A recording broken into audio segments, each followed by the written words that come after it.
Good morning and welcome to worship. It's a privilege for me to be with you on this last Sunday of the year.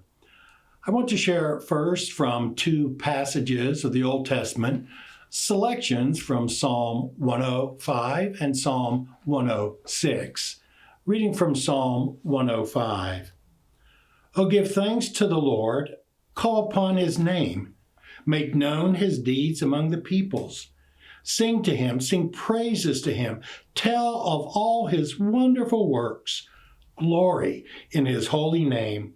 Let the hearts of those who seek the Lord rejoice. Seek the Lord and his strength. Seek his presence continually. Remember the wonderful works he has done, his miracles, and the judgments he uttered. O offspring of his servant Abraham, children of Jacob, his chosen ones.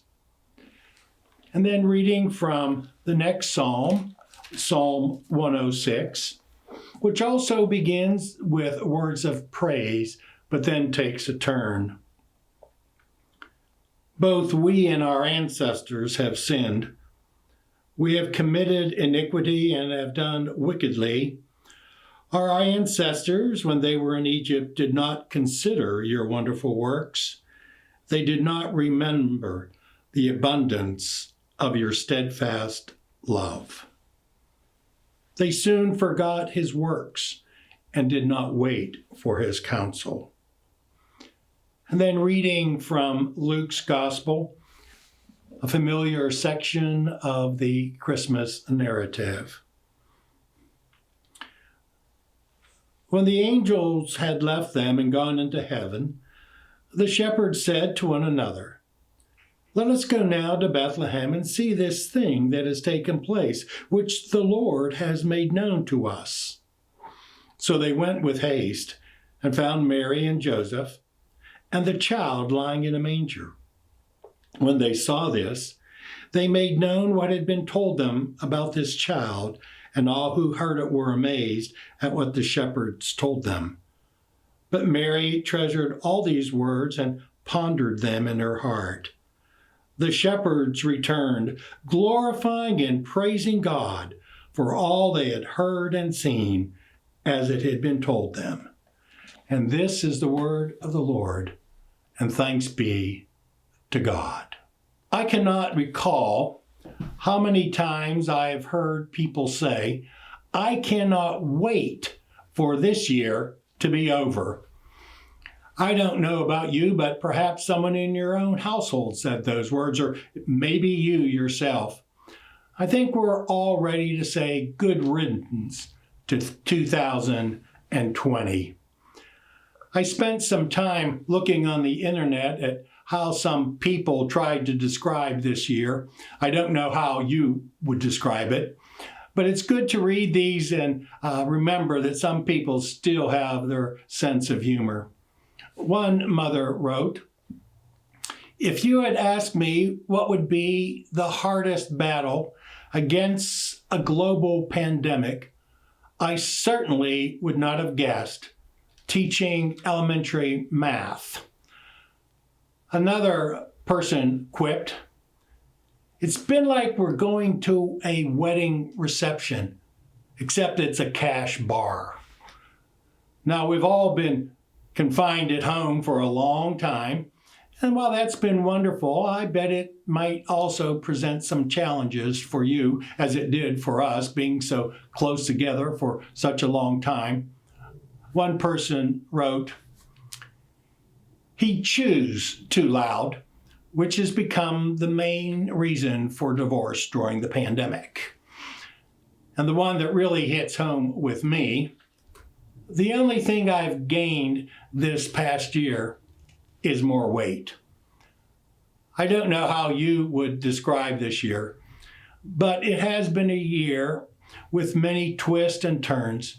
It's been unprecedented, and the havoc it has reaped upon all of us, changing and challenging our plans and our lives and even our faith. We all need what one of my favorite poets, Howard Thurman, penned. He said we need a new year. We need another chance, a second wind. We need a reprieve and an act of grace upon our lives. It's been a difficult year in so many ways.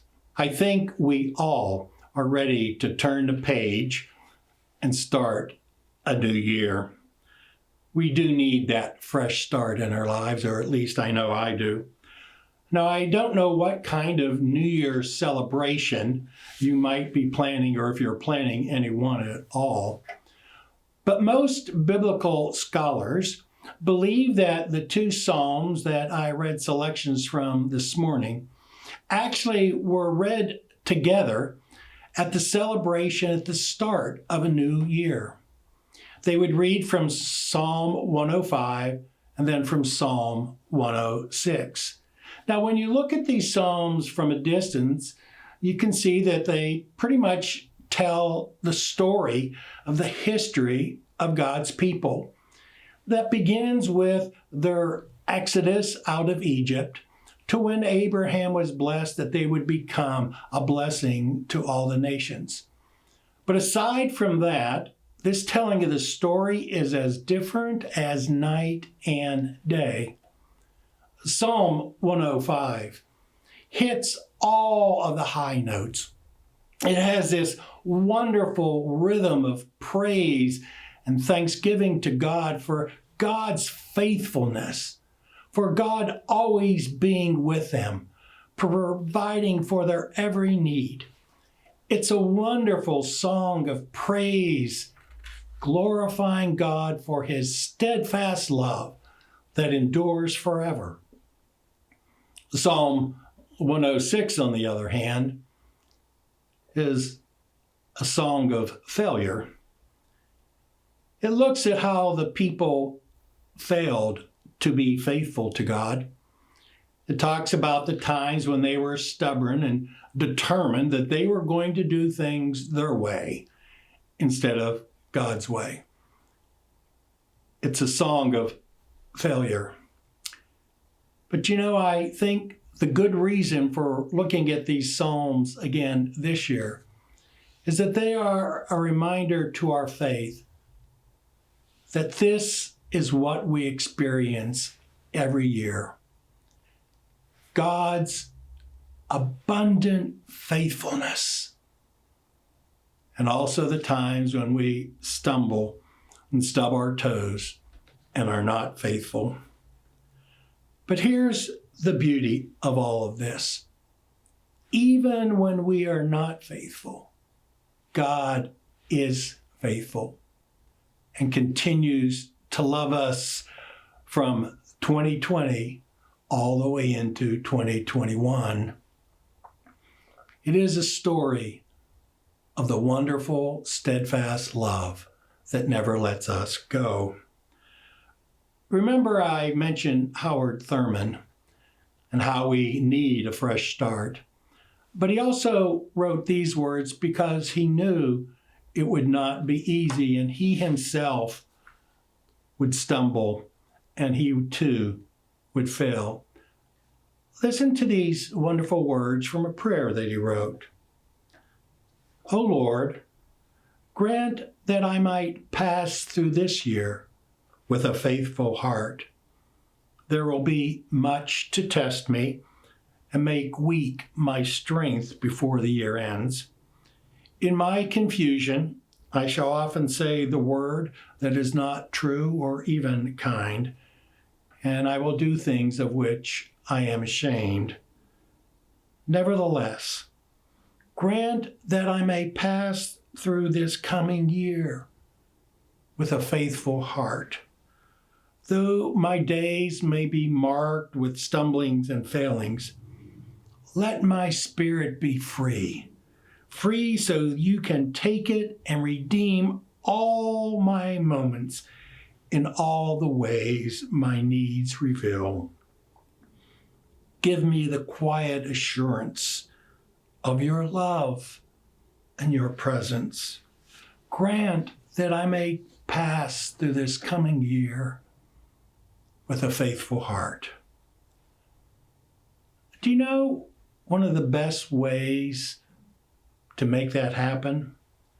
Perhaps by following in the footsteps of the shepherds that first Christmas.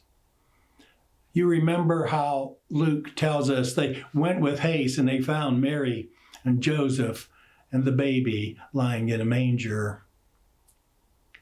And then it tells us they returned. They returned back to the quiet duties of their lives. But it's how they returned that makes such a difference. Luke tells us they returned glorifying and praising God for all that they had seen and heard. They returned to the quiet duties of their lives with hope.